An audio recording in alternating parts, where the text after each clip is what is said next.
Hi, and welcome to my Nonfiction History and Politics book haul. So last week I posted a book haul of, I think, 13 or 14 new horror books that I bought, and those are literally just the beginning. The last few months I have gone crazy buying new books, and as I said last time, making videos with themes on different books that I bought. This theme is, as I've already said, books that are nonfiction and focus on history and politics. I don't expect this video to get as many views. Maybe it will, but I just don't think this topic is as popular, which is fine. It's part of the reason why I wanted to dedicate these to their own video. That way people who are interested in these books can know what they're getting, right? The first one is Stamped from the Beginning, The Definitive History of Racist Ideas in America by Ibram X. Kendi. This is a book that I've already mentioned on my videos. There is a Instagram buddy read of this happening, I want to say in late June to early July for Juneteenth. Then the title is pretty self-explanatory. This is about the history of racism, racist ideas. I'll be reading this probably in July, if not late June, and I encourage you to so also. It is now become very popular and difficult to get your hands on. You can get the audiobook on Spotify. The entire audiobook is there to listen to if you have a subscription there. I implore you to do that. I'm pretty sure the ebook for this is also on Scribd. So those are two different options if you want to read this. Let me start by saying that most of the books that I bought recently in the last few months were from Book Outlet. The books I'm going to be talking about the next few videos that I do for these book hauls are to promote the books. I no longer support Book Outlet and fully intend to stop buying from there, but I want to be clear, the books that I talk about in these future book hauls are going to be books that I've already bought. Now, there are a lot of different opportunities out there, sources you can buy from, including black bookstores. If you are somehow unaware of what is going on with Book Outlet and the racist system that they have, I will provide you with links above, and I'll also throw it in the cards. Okay, the next book that I bought a while back was Why I'm No Longer Talking to White People About Race by Reni Eddo-Lodge. This book is about racism in the UK. So this next book was an edition that I was really excited to find. It was like a special library edition of Just Mercy. I was so excited to find it, and then I got it and I realized adapted for young adults. It's obviously not meant for me. So I will keep it on my shelf for now. I mean, obviously I can't do anything with it for now. My goal is to get an adult version eventually, and then I'll give this to someone or donate it somewhere. If you're not familiar with this book, it is about this lawyer's experience trying to defend people from a unjust justice system. So a book that I mentioned in my June TBR that I was really excited to get and find was They Said This Would Be Fun, Race, Campus Life, and Growing Up by Eternity Martis. Eternity Martis was an undergrad student at University of Western Ontario, the university that I go to. I came across an article she wrote 5 years ago talking about this book and her experience as a black woman at Western University. And I felt so stupid because as someone from the South, it's easy to come here to Canada and think things are different here because they're not as overt, and also because there's just less diversity, so it's harder for me to see it and be aware of it. But that's, I guess, my privilege of being disconnected from it. And I am really interested in hearing her story because I'm all too familiar with Western's problem of tolerating toxic masculinity and rape culture from their students.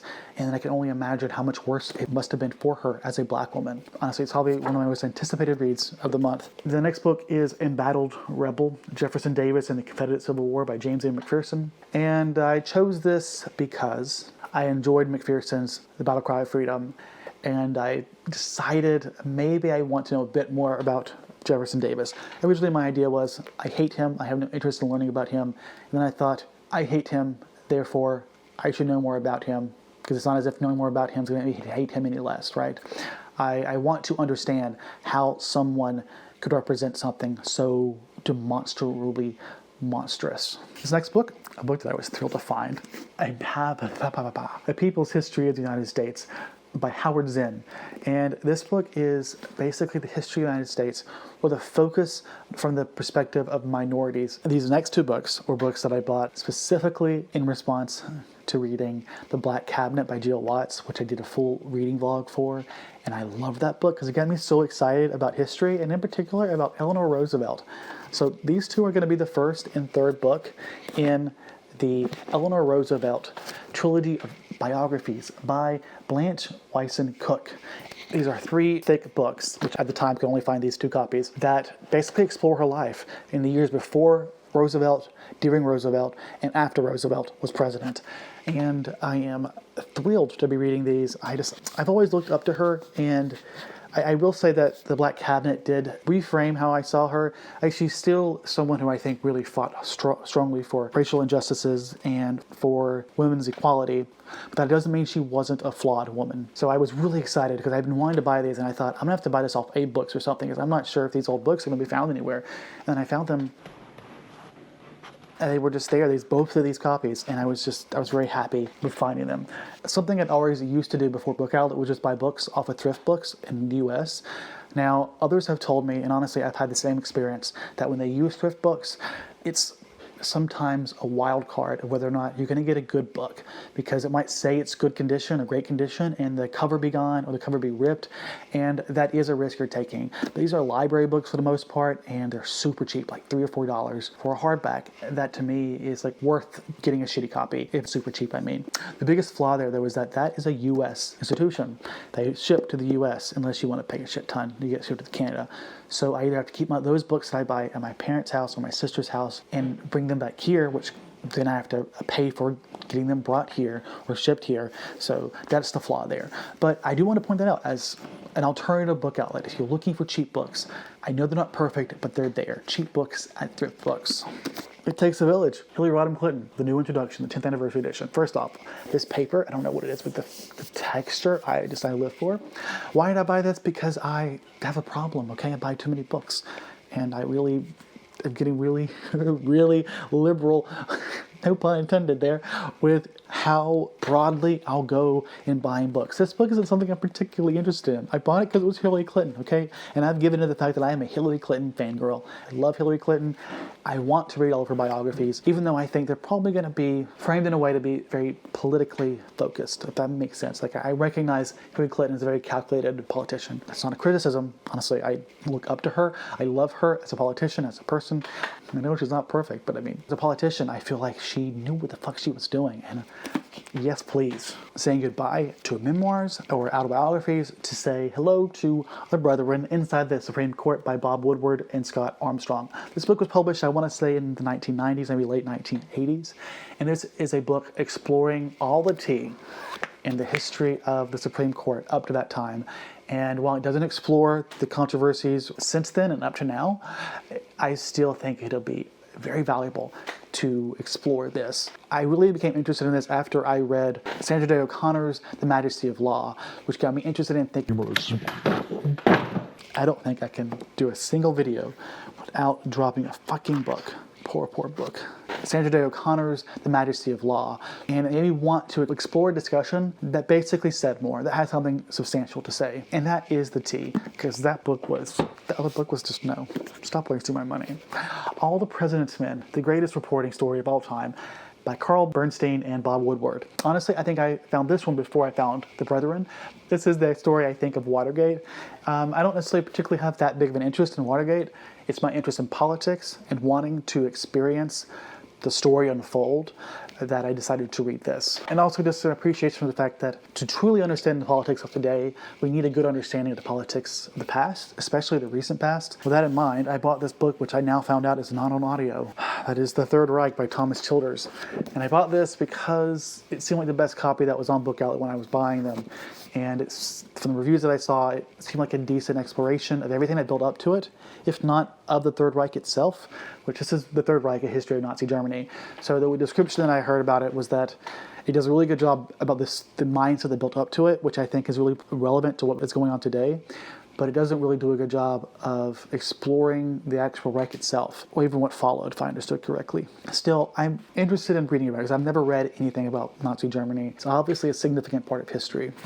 There's another book that came out in the 1960s, which has been considered one of the major pillars, but apparently has some controversy around it. Well, not controversy so much as criticism that there were some flaws in it. Fascism by Madeleine Albright. I decided to buy this, one, because I was buying too many books, and two, because I really liked her book, her memoir. While I didn't love the writing as much as I would have liked to, I felt like she knew what the hell she was talking about. It's basically like you don't go to a lecture because you're expecting to watch a movie. Like that's sort of my mindset going into this. I want to hear a very knowledgeable exploration of the subject. Also, she signed it. I didn't request one, it just came. Also, her signature is terrible. Of course, mine's worse. Now, these next 3 books are all by David McCullough. A lot of them I feel like I've heard about and seen the covers advertised but just ignored for whatever the reason. I don't know. I guess because they were so popular, I just assumed that they were overhyped, which I had no reason for believing that. Just the slightest bit of investigation into the books really just changed my mind on the fact that they're probably popular for a good reason, because they're fantastic explorations of history. First one is 1776, a story of the American Revolution, I believe. It's the thinnest one I'm about to show you, but I'm intrigued. I'm tempted to read it in July, for 4th of July. John Adams made into the TV show on HBO, or the miniseries. This one won the Pulitzer Prize. Of course, a bit thicker. This last one is massive. I almost bought the paperback edition, because this one is the most expensive book I've ever bought a book outlet, I think. Truman is his story, right? If I remember correctly, Truman was, I always forget. Nope, oops.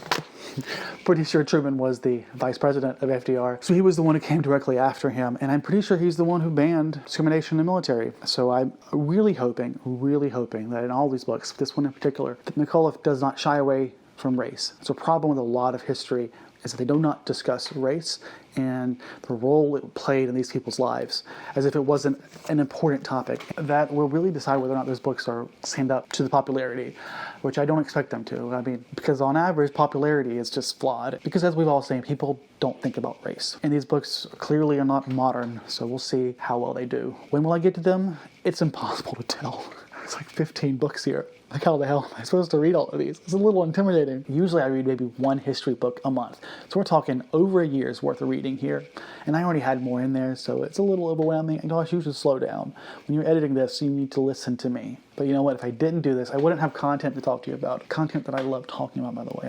These are the books that I bought. So pretend I'm holding them up like I had the energy or care enough to give you that image, which I don't. I'm sorry. You all mean a lot to me for watching, but there's a limit to what I'll give you. Hopefully that's enough. If it is, hit the like button and be sure to subscribe for more. I hope you all have a fantastic day, and I'll see you next time.